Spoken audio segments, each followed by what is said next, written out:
Hi boys and girls, it's a little windy out today. I'm coming to you from my backyard again. I got my 3rd grade shirt on. Today's book comes to you from Joseph's book box. And we talked about how we're going to do some nonfiction this week. So this is Sharks. And Miss Wantuck's going to try to read without her glasses on. This is by Sylvia M. James. Alright, let's just review. Let's look and see if you can find any of the nonfiction features. So yesterday we didn't have too many, but we had photographs, right? So in here we're going to look for photographs, look for any maps, charts, subtitles, anything you see that's nonfiction. Maybe you can type a remark in and say what you found, okay?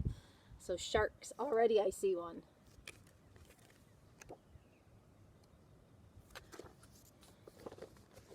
Our table of contents, so we have what is a shark, parts of a shark's body, what sharks eat, shark pups, sharks and people, and there's that all-important glossary. Let's turn to the glossary in the back and look at our definitions. So we have cartilage, if you can read that, the soft, flexible tissue found in your ears, remember we talked about here, in your nose. An egg case, extinct, gills, gill slits, oxygen, plankton, and prey. Plankton are the tiny plants and animals that float and drift in the ocean.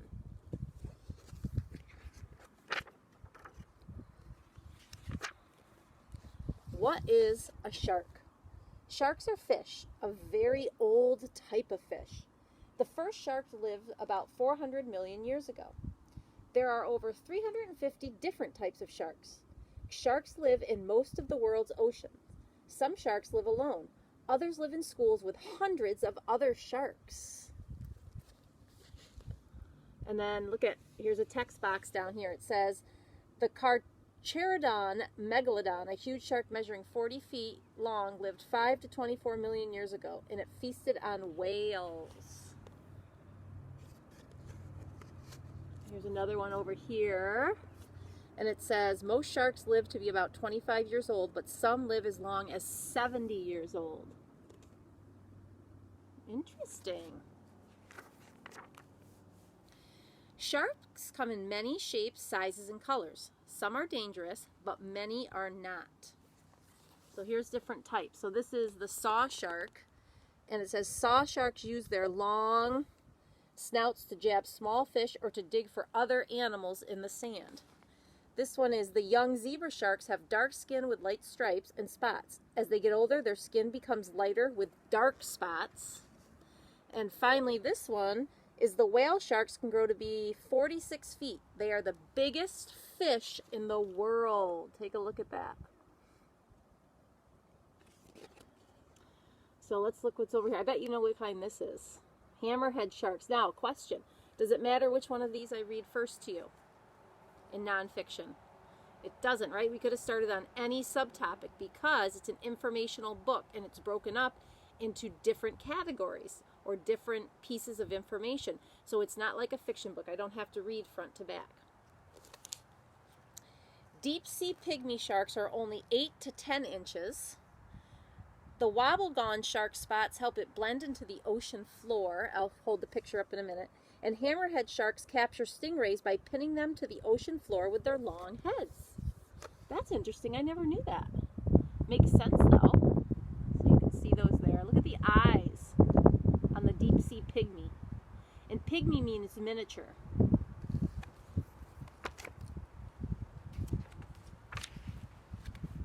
A diagram, guys. Parts of a shark's body, so you can see how it's pointing. All sharks have fins. Some sharks have as many as 8 fins. Each fin has a job to do. Okay, so this is a diagram we were talking about yesterday. So they're pointing and telling you what pieces are. So the caudal fin gives the shark power for swimming. That's right here. Oh, no, Miss Wantuck, sorry, that's right here. Right here. This one is called the dorsal fin, these two. The dorsal fin keeps the shark from rolling upside down when swimming forward. This is called the anal fin. The anal fin keeps the shark from rolling upside down also when swimming forward. These are the pelvic fins. You can see one little one there and one here. And the pelvic fin helps the shark swim towards the water's surface.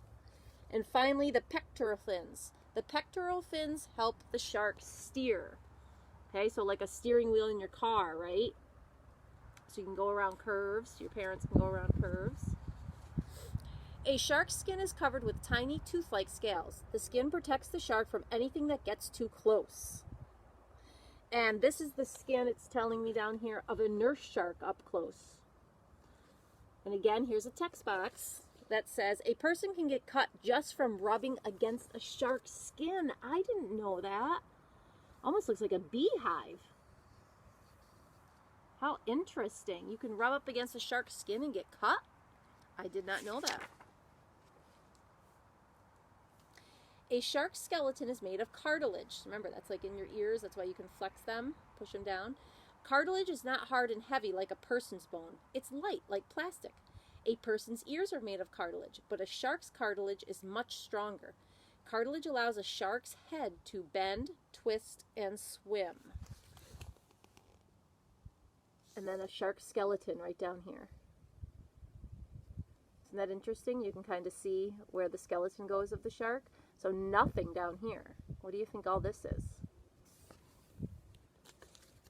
All sharks have gills. Sharks use gills to breathe underwater.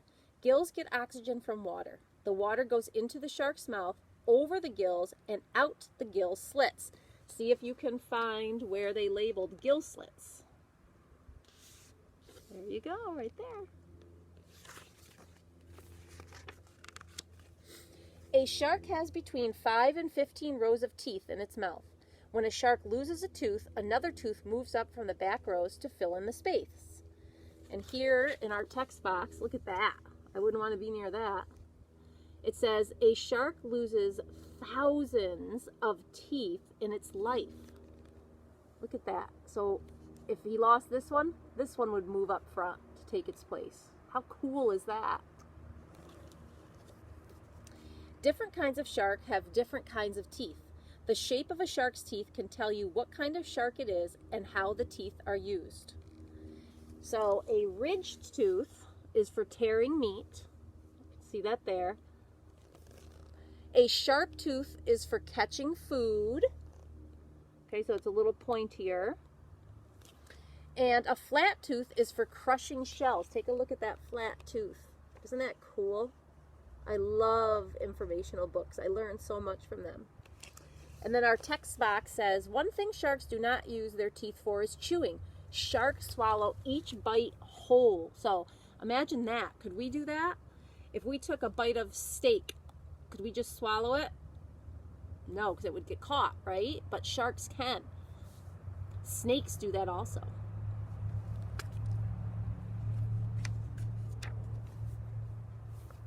All right, so we're going to do one more. Actually, I think I'll save this one. I think I'm going to save this one till tomorrow, what sharks eat. This will be a 2-day book because it's very informational. There's so much information in here for us to read about and learn. And here's what I'd like you guys to do today. I know you have an activity on Epic again, or sorry, strike that. You have an activity on freckle. Okay, today it's an ELA activity, but something I'd like you to do, this can be just for fun, is write down or reply to me on here, because you can write a comment on when you watch this video, something you learned from today's subtopics. So our subtopics were, what is a shark, and parts of the shark's body. What are some things you learned? So one thing I learned is I never knew, I thought this was interesting, is a flat tooth. They have a flat tooth for crushing shells. I did not know that. So that was something, and I didn't know that they had ridged teeth and that there were different types of teeth, just like we have. Molars in the back, right, are flat for chewing plants. We have incisors, which are for ripping off meat. So sharks have the same thing. I learn something new every day too, just like you boys and girls.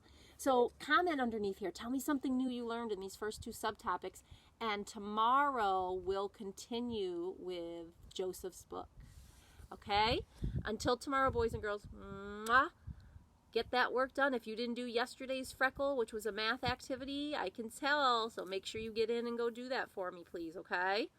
All right, guys. I'll see you tomorrow with the rest of this story, I should say. Bye.